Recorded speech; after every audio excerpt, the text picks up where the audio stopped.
أم هاني کە ئامۆزای پێغەمبەری خواکە صلی الله عليه وسلم فەرمێ پێغەمبەری خوا صلی الله عليه وسلم لە ترسی گیانی خۆی ئەو شەوە لە ماڵ ئێمە نووست لەبەرەوەی کە ئەمین نەبوو لە ماڵەکەی خۆیان بخەوێنەوە بیکوژن یاخو زەفەری پێبەرن. ئەم هانی دایکی هانی ئەفەرمێ بەڵام شەو پێغەمبەری خوا صلی الله عليه وسلم دیار نەما و بۆی گەڕام و زۆر خەمم بوو وەم زانی بردویانە و کوشتویانە. ئەفەرمێ بەیانی نوێژی بەیانی دەرکەوتەوە فەرمی ئەم هانی ئەزانیم شەو لە چۆ بووم پێی پێغەمبەری خوا زۆر دڵم لاو بوو زۆر خەمم بوو لە چۆ بوویت؟ فەرمی خۆ بینیت نوێژی عیشام لەگەڵ ئێوە کرد؟ فەرمی بەڵێ. فەرمووی جبریل هاو بەلام و بردمی بۆ بەیت المەقدس و لەوێشەوە بەرز بووینەوە بۆ ئاسمانەکان و چوومە لیقائی خوا و گەڕامەوە.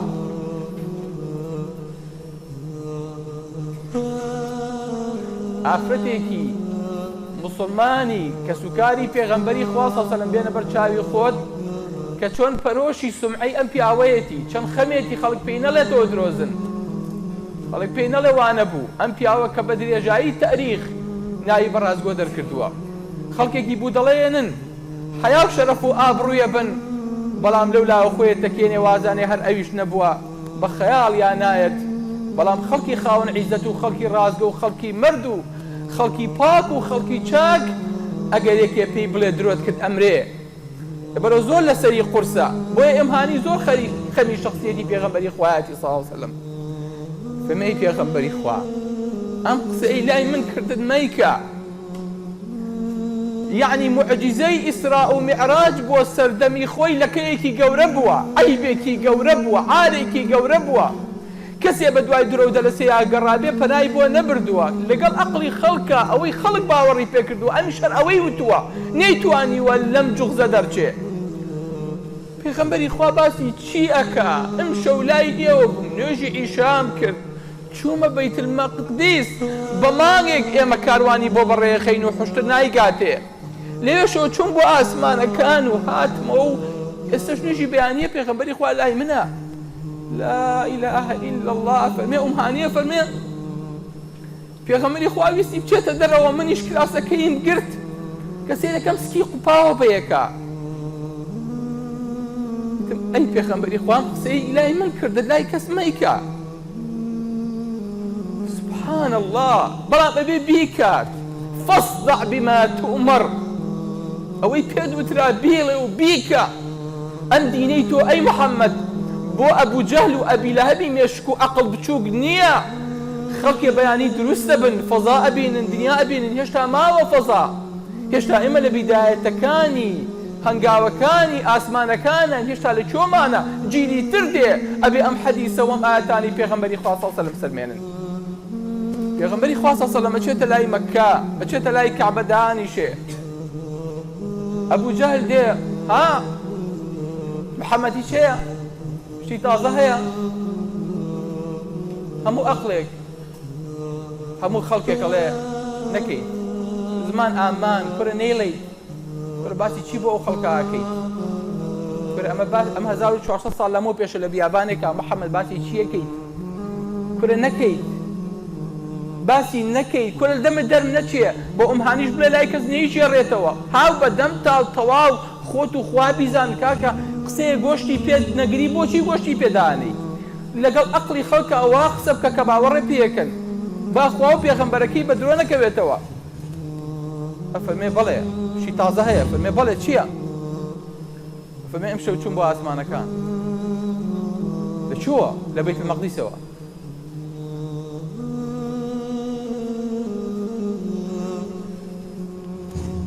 ئەتوانی زەحمە نەبێ؟ بەپەلا خەوا هەواڵێکی زۆر خێرا، هەمووی ئەلام نەقلیکە. محەممەد دووبارێکیتەوە؟ بەڵێ بەڵێ چوون بۆ بەیت المەقدس و لێ چوون بۆ ئاسمانەکان. محەممەد ئیساکە ناگەت پەخشی کەناڵەکان هەمی بخەمە کار و بەسی مباشرە بۆ بکەم و خەڵکە بۆ کۆکەمەوە ئامادەی لێدوانێکی سەحەفی ڕۆژنامە نووسیمان بۆ بکەیت؟ بەڵێ بەڵێ خەڵکی نەوەرن کۆبنەوە محەممەد زان چیڵێ.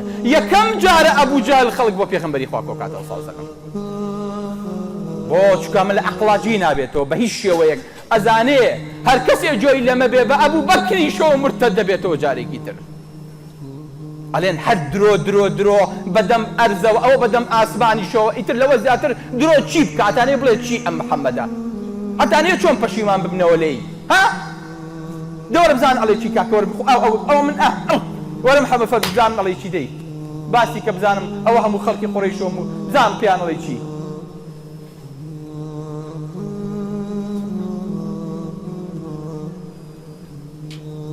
بس ئەو مەنزەرە بێنە بەر چاوی خۆت پێغەمبەری خوا فەرمێ قەت ناڕەحەتی وام نەبینیوە قوڕەیش هەمووی تێم ئاوا بوون هەر یەکەو پرسیارێکیان لەبارەی بەیت المەقدیسەوە لێ کردم قەت ئەو نەیەحراج نەبووم ئەوی دەرگاکەی چۆنە ئەوی ڕێگەکەی چۆنە ئەوی ئاسمانەکەی چۆنە ئەوی سەقفەکەی چۆنە نیش نەمەزانی شۆش بوو نەمەزانی چۆن جوابیان بەمەوە زۆر ناڕەحەتە یەک کەسیش نەبێ پگیری و کە بڵێ بەخوا من لەگەڵی بووم وا بوو هەمووی هەر درۆ ئەڵێ ئەو نەپێکن تاکەوتن بەسەریەکە ئەو نەگاڵتەیان کرد تۆ بە تەنیا دانیشتی قسە بکەیت بەرامبەرەکەت دەباتی ژۆگرتن پێ بکەنێ سبحان الله یعنی ئەمە یەکێک بۆ لە تاقیکردنەوە قورسەکان بەڵام پێغەمبەری خوا بۆیە تەحملی کرد لەبەر خاتی ئەم جیلە لەبەر خاتی ئەم نەوەیە لەبەر خاتی ئەم عەسرە ئەبوایە ببوایە بۆیە چوو بەلای ئەبوو بەکر وتیان ئەبوو بەکر ئەزانی ڕفیقەکەت ئەڵێ چی فەرمی ئەڵێ چی فەرمی ئەڵێ ئەم شەو چوون بۆ بەیت المەقدیس و لەوە شەو چوون بۆ ئاسمانەکان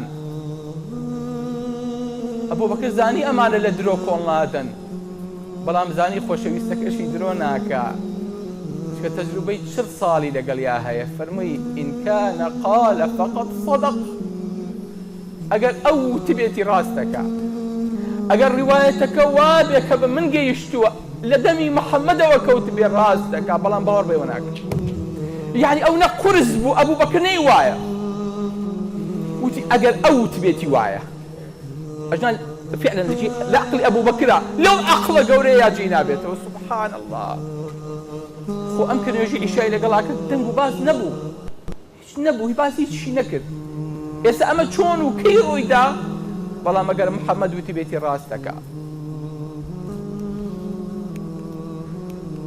بەڵێ خۆشەویستەکانم پێغەمبەری خوا فەرمێ زۆر ناڕەحەت بووم پرسیاریان لێ کردم هەتا خوای گەورە بە بەسی مباشر کەعبەی بەیت المەقدیسی هێنایە بەر چاوم پرسیاریان لێ کرد و بۆ مەسڵەکردن دانە بە دانەی هەرچێک شمویان و ڕاستەکە دواتر وتیان لەو ڕێگەیە چی و بینی وتم کاروانی فڵان کەسم بینی شتێکیان لێون ببوو منیش هاوارم لێ کردن پێغەمبەری خوا لە بەرزی بووە صلی الله علیه وسلم وتم شتەکەتان لە فڵان دۆڵایە بچن بیدۆزنەوە بهێنن جوان لە دەنگەکە بوو نەیانزانین لە چێوە هاتووە چون شتەکەیان دۆزی و هێنایەنەوە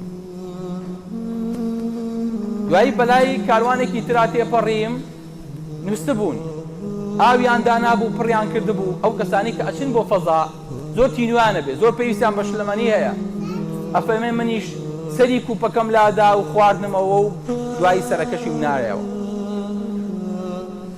ئێستا کاروانەکە بەڕێوەیە بۆ ئێرە دێ حشتێکیان لە پێشەوەیە ڕەنگی وایە دوو حەبلی و ڕەشمەی ئاوایی پێوەیە ئەگەر هەڵم نەکرد بێ فڵان ڕۆژەگاتە ئێرە کە گەیشتنەوە فەرمیان چیتان بینیوە هەردوو خەبەرەکەیان گێڕایەوە کە حشتێکیان چۆن لێون بوو چۆن کەسێ بانی کردو نەزانیوە چێیە وتیشان کوپێکمان پڕ کردبوو لە ئاو کاروانەکەی تر وەختێکمان زانی بەتاڵ بۆتەوە کەشمان لێمان نەخواردبوو ئێمە خەوتبووین ئەو حشتەی پێغەمبەری خوا صلی الله علیه وسلم ئەو قافڵەیەی ئەو کابینەیەی ئەو سیارەی ئەو لۆرەی پێغەمبەری خوا وەسفی کردبوو بە ڕەقەمەکەیەوە وەختێکیان زانی خۆی کرد بەناو مەکەیە